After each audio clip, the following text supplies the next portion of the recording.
Olá, meu irmão, olá, minha irmã. Que bom podermos nos encontrar mais uma vez. E a gente agora quer dar continuidade aqui ao nosso retiro do Advento em preparação para o Santo Natal, iniciando a nossa segunda semana do tempo do Advento. Eu pergunto a você como foi a sua primeira semana. Você conseguiu tirar proveito das orações, das meditações? É importante sempre nós nos perguntarmos como foi, como tem acontecido e como que nós podemos caminhar daqui para frente. Pois bem, convido você àqueles passos importantes que a gente tem que fazer para o nosso momento de oração. Primeiro é preparar o local. Esse cantinho, esse local que você escolheu para as suas orações, ele deve ser preparado. Então, a escolha do local, ela é muito importante. Segundo, o tempo. Qual é o tempo que você tem conseguido dedicar? É muito importante frisar isso, que você não pode ficar fazendo as suas orações, mexendo com a panela, cuidando da criança, mexendo no celular, isso não dá certo. Então, reservar um tempo. Assim como nós arrumamos tempo para fazer tanta coisa, a gente também reserva esse tempo para Deus, esse tempo para o Senhor.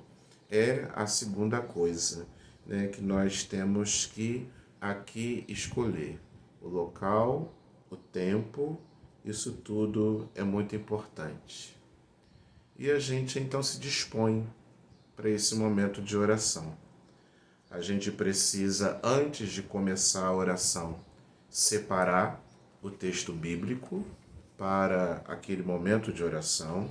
Portanto, o nosso texto bíblico de hoje, ele é do Evangelho de Lucas, capítulo 5, de 17 a 26, que é aquela passagem belíssima da cura do paralítico. Então você separa, né, na sua Bíblia, esse texto e deixa ele separadinho aí, para que você possa, quando começar a oração, não levantar e ter que procurar onde é que está a Bíblia, onde é que está isso, aquilo, isso tudo atrapalha. Então, pega a sua Bíblia, abre no texto, marca direitinho e já deixa aí, pertinho de você, ok? No livro, a gente vai continuar lá na página 44, os textos que correspondem à segunda-feira do dia 9 de dezembro. Levante-se, apanha a tua padiola e vai para a tua casa. Convido você então, antes de nós começarmos aqui a nossa oração, somente uma explicação técnica. As pessoas que adquiriram aquela caixinha com essas 4 velas, dentro da caixa nós encontramos esse folhetinho. Esse folhetinho é um folhetinho, se você quiser, se ele te ajuda, ele vem com a meditação para cada semana do tempo do Advento. E aqui vem um pouco da orientação das cores das velas para nós acendermos, porque tem uma outra pessoa me perguntando que vela que acende agora, se é a verde, se é a vermelha, se é que cor que é. Tem gente que fica muito fixado nisso, né? Isso não é importante, né? A gente pode acender a cor que a gente quiser, né? Mas o folhetinho, ele dá uma sugestão, né? Não é para a gente ficar amarrado a nada. Então aqui a primeira vela deveria, segundo esse folheto, que deveria ter sido acesa, seria a vela vermelha, né? Que nos lembra a ideia do coração, do amor e assim por diante. Essa vela que nós acendemos nessa semana, a segunda vela, seria, portanto, segundo aqui, a vela verde, que vem nos falar de toda a perspectiva da palavra dos profetas, que sempre foi uma palavra de esperança. Por isso, verde, verde da esperança. Então, se você acendeu a primeira vela vermelha, agora você vai acender a sua verde. Ah, padre, mas eu não entendi, acendi. Não tem problema. Não se fixe nisso. O mais importante é que na primeira semana seja uma vela, que na segunda semana 2, na terceira 3 e na última semana as 4. Se você não vai obedecer essa sugestão que está aqui, não tem problema. Isso não é o fundamental da nossa oração, ok? Mas só para orientar. Então, seguindo aqui, primeiro foi a vermelha, agora nós temos a verde. Depois, na terceira semana, nós teremos a roxa e na última semana as 4. Consequentemente, será a branca, a última a ser acesa. Ok? Dito isto, vamos para a nossa oração, que é o mais importante. Convido você agora a se acalmar, se pacificar a sua mente, o seu coração.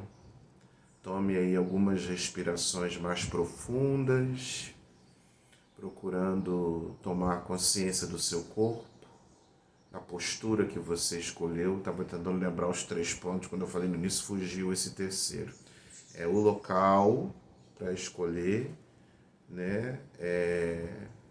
O tempo é a segunda coisa e a terceira é a postura. Uma postura que te ajude, que você não vai ficar todo o tempo se mexendo, né? Então, você vai procurar uma postura que ao mesmo tempo não seja tensa, rígida, porque isso vai te incomodar, mas também não pode ser uma postura muito relaxada. Você vai acabar dormindo e a oração pode ser que não saia do jeito que você esperava. Então procure uma postura nem tensa e nem relaxada demais, mas confortável para que você possa fazer a sua oração. Faça o seu exercício de respiração, tomando consciência da respiração, do ar que entra, do ar que sai.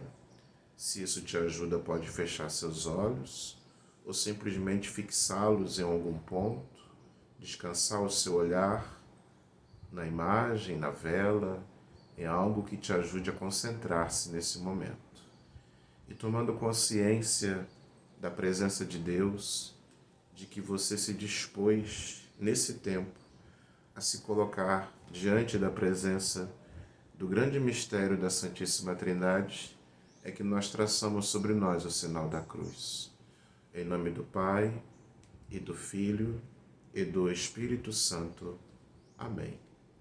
E de forma bastante consciente, eu faço aquilo que se chama a oração preparatória, pedindo ao Senhor, nesse tempo de oração, que tudo na minha vida, representado pelas minhas intenções, as minhas ações e as minhas operações, tudo esteja ordenado para o serviço e louvor da Divina Majestade e também dos meus irmãos. No livro, ele aparece de um modo um pouco diferente. Eu rezo conforme está no livro. Diante do Senhor, portanto, me dirigindo a Ele, eu rezo: Senhor e Criador, que os meus sentimentos, que os meus desejos e que as minhas ações estejam ordenados somente para Ti. E eu peço nesse momento a ajuda de Deus no mistério da Santíssima Trindade. Peço o auxílio dos santos que eu tenho devoção, dos anjos, todos que possam me ajudar nesse momento, para que eu possa de fato estar inteiramente nesse encontro com o Senhor. E a partir disso se faz aqui a leitura do texto bíblico. A leitura do texto bíblico que nós já separamos, nós vamos agora então ler esse texto. O texto está, conforme já disse, no Evangelho de Lucas, capítulo 5, versículos de 17 a 26. E a palavra de Deus vai nos dizer assim: Um dia ele estava ensinando, e ali estavam sentados fariseus e mestres da lei, vindos de todos os povoados da Galiléia e da Judéia e também de Jerusalém. E o poder do Senhor estava nele para fazer curas. Alguns homens, carregando um paralítico no leito, procuravam introduzi-lo na casa e colocá-lo diante dele. Mas, como não podiam introduzi-lo por causa da multidão, subiram ao terraço e por entre as telhas o desceram no leito, diante de Jesus, no meio da sala. Vendo a fé que os animava, Jesus disse: Meu amigo, teus pecados te são perdoados. Então os escribas e fariseus se puseram a refletir, dizendo: Quem é este homem que blasfema? Quem pode perdoar os pecados a não ser somente Deus? Mas Jesus percebia os seus pensamentos e lhes perguntou: Que estáis pensando em vossos corações?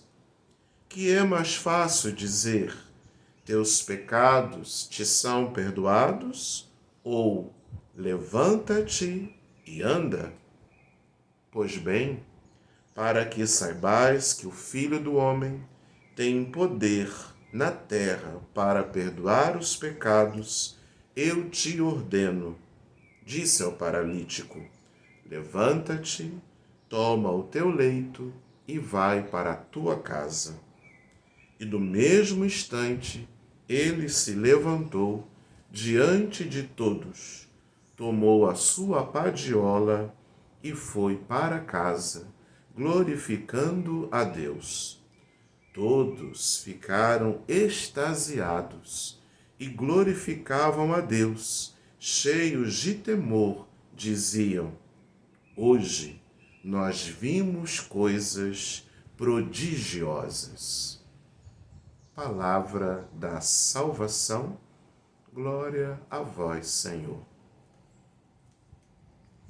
Você pode pausar esse vídeo e ler mais uma vez, 2 vezes ou até 3 vezes, quantas vezes você sentir que isso pode te ajudar a trazer bem presente as pessoas, as falas, o cenário, aquilo que está acontecendo nesse texto do Evangelho, para que isso possa te ajudar nesse momento da sua oração. Uma vez que lemos o texto, que relemos, nós agora queremos fazer o pedido da graça, para que possamos rezar a partir dessa palavra. A cada semana nós temos um pedido diferente.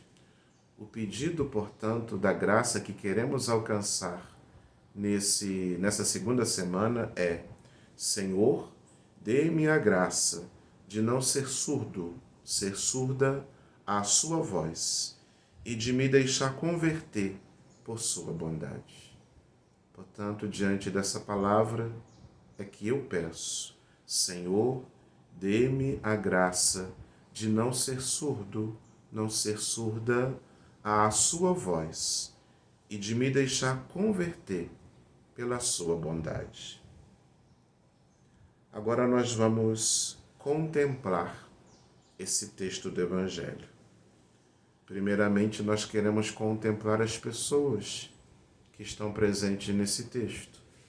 Nesse texto nós temos Jesus, que provavelmente está sentado, ensinando. Nós temos as pessoas que enchem aquela sala. Nós temos os escribas, os fariseus, as pessoas entendidas na lei, representantes da lei oficial, da religião, que vêm de diversos pontos, também para estar ali. E nós temos aquelas pessoas que vão ajudar o paralítico. E nós temos o paralítico. Portanto, contemple Jesus, contemple aquela multidão. Se isso te ajuda, você pode também fechar seus olhos e tente imaginar Jesus. Jesus dentro dessa casa, Jesus que está ensinando. O que será que ele está ensinando? O que será que Jesus está falando? Qual é o olhar de Jesus nesse momento que ensina?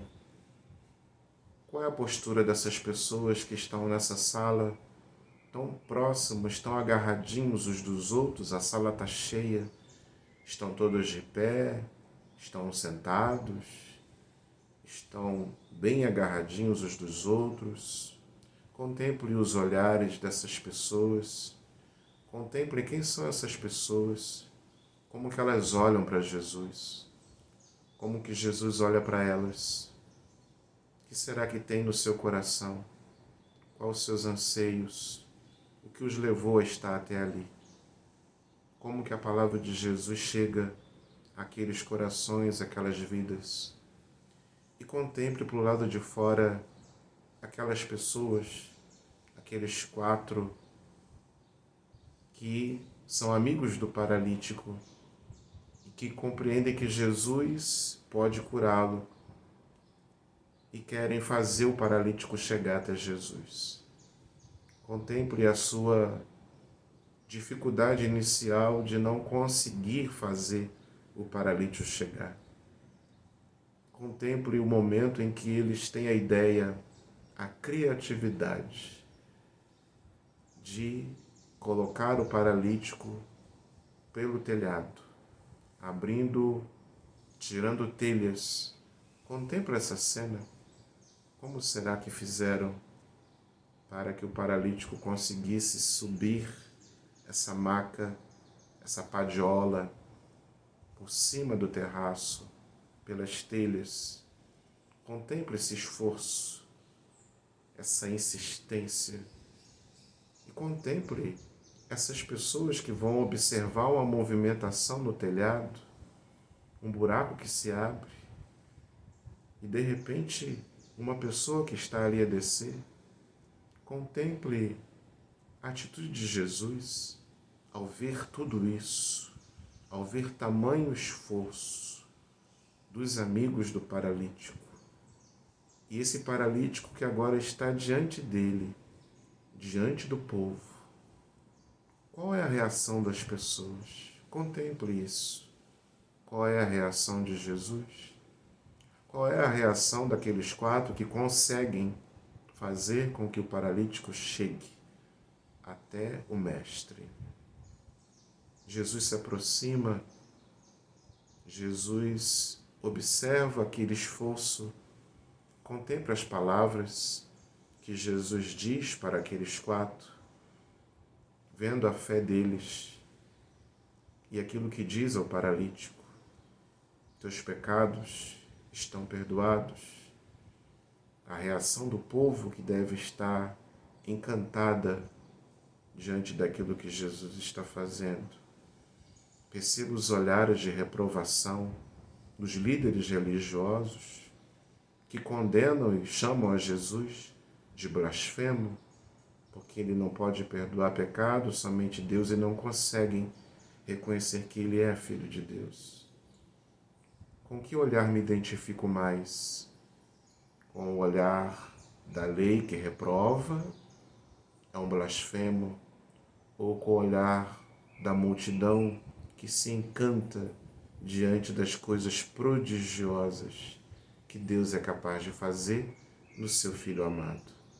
Contemple a cena, contemple os olhares, escute as palavras, participe da cena onde você está nessa contemplação.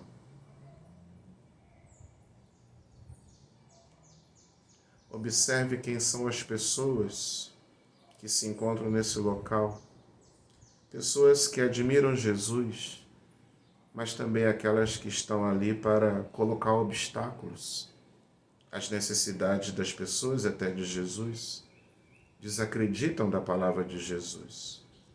Observe essa cena, escute o que Jesus diz, escute o que as outras palavras dizem, as outras pessoas, sinta o aperto das pessoas se aglomerando ali. Você está bem perto de Jesus. Você pode ver a Jesus e ver a esses acontecimentos. Observe a agitação das pessoas, contemple tudo isso. A reação dos doutores da lei. Pare um tempo agora e deixe-se afetar por essa cena. Pense no mundo atual. Veja quantas pessoas de fé estão dispostas a se oferecer para ajudar os outros. São essas pessoas que enchem o mundo de esperança. Converse com Jesus. Converse com o paralítico. E termine o seu tempo de oração, agradecendo ao Senhor e Criador por esse momento. Recorde da sua vida quem foram as pessoas que te ajudaram no seu caminho de fé. Quem foram as pessoas que foram fraternas contigo, solidárias contigo, que de um modo ou de outro te ajudaram a chegar até Jesus.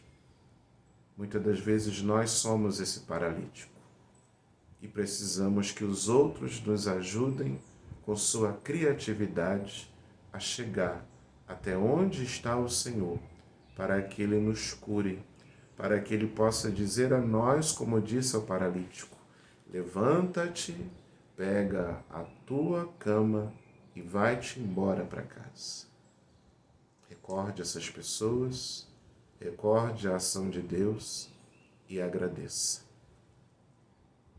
Conclua a sua oração rezando um Pai Nosso e depois faça as suas anotações. Pai nosso, que estais nos céus, santificado seja o vosso nome. Venha a nós o vosso reino. Seja feita a vossa vontade, assim na terra como no céu. O pão nosso de cada dia nos dai hoje. Perdoai-nos as nossas ofensas, assim como nós perdoamos a quem nos tem ofendido. E não nos deixeis cair em tentação, mas livrai-nos do mal. Amém. Você pode agora pegar o seu caderno, o caderninho que você separou para fazer as suas anotações, mas quem tem o livro também existe a parte do livro em que você pode nele mesmo escrever, fazer a revisão da sua oração. Aqui tem 3 perguntinhas que são mais para nos ajudar. A primeira é: o que eu rezei? Quando contemplei, quando conversei com o Senhor, o que eu rezei? A partir dessa contemplação desse texto, você escreve. Segundo os meus sentimentos, é muito importante isso. O que eu senti diante disso? Senti consolações, que tem a ver com alegria, com paz, com ânimo, com esperança. Ou posso também sentir desolações, me sentir triste, angustiado, muito interpelado para mudar alguma coisa na vida. Você vai colocar esses sentimentos mais profundos, escreva também aqui. E por fim você escreve: Deus fez algum apelo na minha vida, alguma coisa que Ele está me chamando a atenção para que eu possa fazer, realizar, mudar? Quais os apelos que o Senhor faz para mim nesse momento de meditação e de oração? Escreva, porque lá no sábado a gente vai revisar tudo aquilo que escrevemos e perceber como que Deus foi deixando os seus rastros nos nossos momentos de meditação e de oração. E assim a gente termina aqui. Eu te desejo uma ótima segunda semana do tempo do advento. Que a bênção do Senhor possa te acompanhar. Em nome do Pai, do Filho e do Espírito Santo. Amém. Ânimo e generosidade. Vamos em frente. Santo Inácio Peregrino, rogai por nós.